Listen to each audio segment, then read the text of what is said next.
আসসালামু আলাইকুম রহমতুল্লাহ। মাঝে মাঝে দেখবেন বিভিন্ন গণমাধ্যমে শোনা যায় যে আজাদ কাশ্মীর যারা রয়েছে পাকিস্তানের এখন অর্থনৈতিক অবস্থা খুবই খারাপ, দেউলিয়াত্বের পথে। তাদের দেশের জীবনযাত্রার মান, সিকিউরিটি, নিরাপত্তা, মৌলিক অধিকার পূরণ, কোনো কিছুই সত্য পূরণ হয় না। তারা সবসময় অশান্তিতে, একটা অস্থিরতার মধ্যে সময় কাটায়। যে অশান্তি, অস্থিরতা, যে পরাধীনতা, যে স্বৈর শাসকের অধীনে কেউই থাকতে চায় না। আর সবচেয়ে বড় কথা হলো অর্থনৈতিক নিরাপত্তাহীনতা।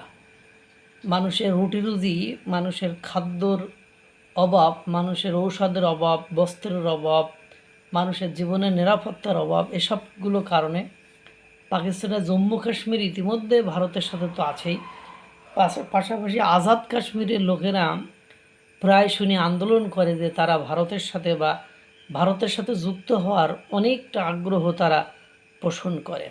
পাশাপাশি ভারতের বিজেপি নেতা দিলীপ ঘোষের একটি বক্তব্য আপনাদেরকে শোনাই, তাহলে আপনারা বুঝতে পারবেন ঘটনা আসলে কি।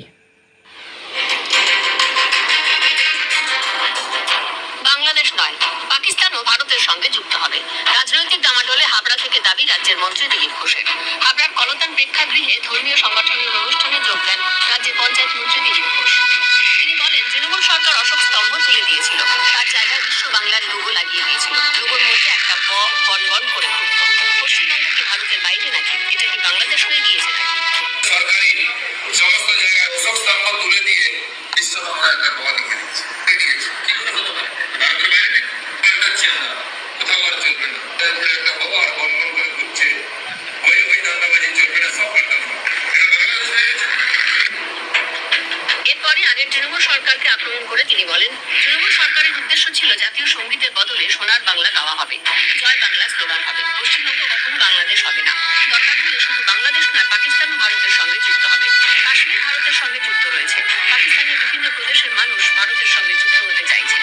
আগামীতে যখন বাংলাদেশের মানুষ খেতে পাবেন না, দোকানে ওষুধ পাবেন না, তখন তারাও বলবেন ভারতের সঙ্গে যুক্ত হব।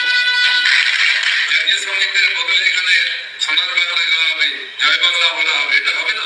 তাহলে জাতীয় সঙ্গীত তাদের জন্য থাক, তাদের স্লোগান তাদের জন্য থাক। ওখানে টিএসএ নির্বাচন করা, প্রচার করা হবে। কিনে করা হয়েছে কেন? যে বাংলাদেশের দুর্দশা আজকে তারা ঘুরছে সেখানে, এখানে বাংলাদেশ বানাতে দেওয়া না। সে বাংলাদেশ ছেড়ে এসেছে আমরা। দরকার হলে শুধু বাংলাদেশ নয়, পাকিস্তান হবে, ভারতের সঙ্গে যুক্ত হবে।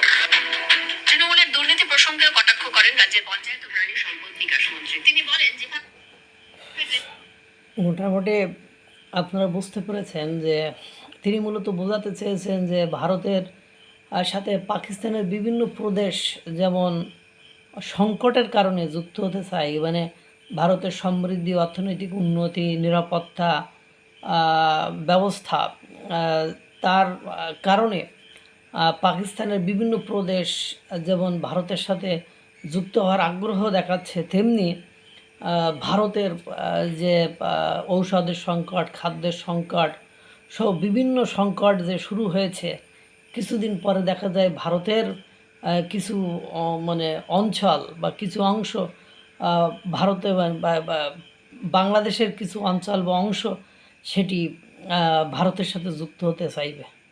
আল্লাহ জানে, আমি তো এত কিছু বুঝি না, আমার বোঝারও কথা না।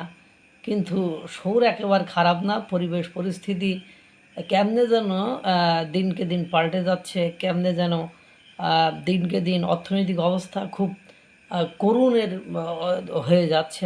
অর্থনৈতিক অবস্থা ভেঙে পড়া, দ্রব্যমূল্য দাম বৃদ্ধি পাওয়া, সাধারণ জনগণের জীবনযাত্রার মান কঠিন হয়ে যাওয়া, বেকারত্ব বৃদ্ধি পাওয়া, সব কিছু মিলায়ে দিলীপ ঘোষের বক্তব্য কেন যেন একটা জটিল পরিবেশ পরিস্থিতির সৃষ্টি করতে পারে।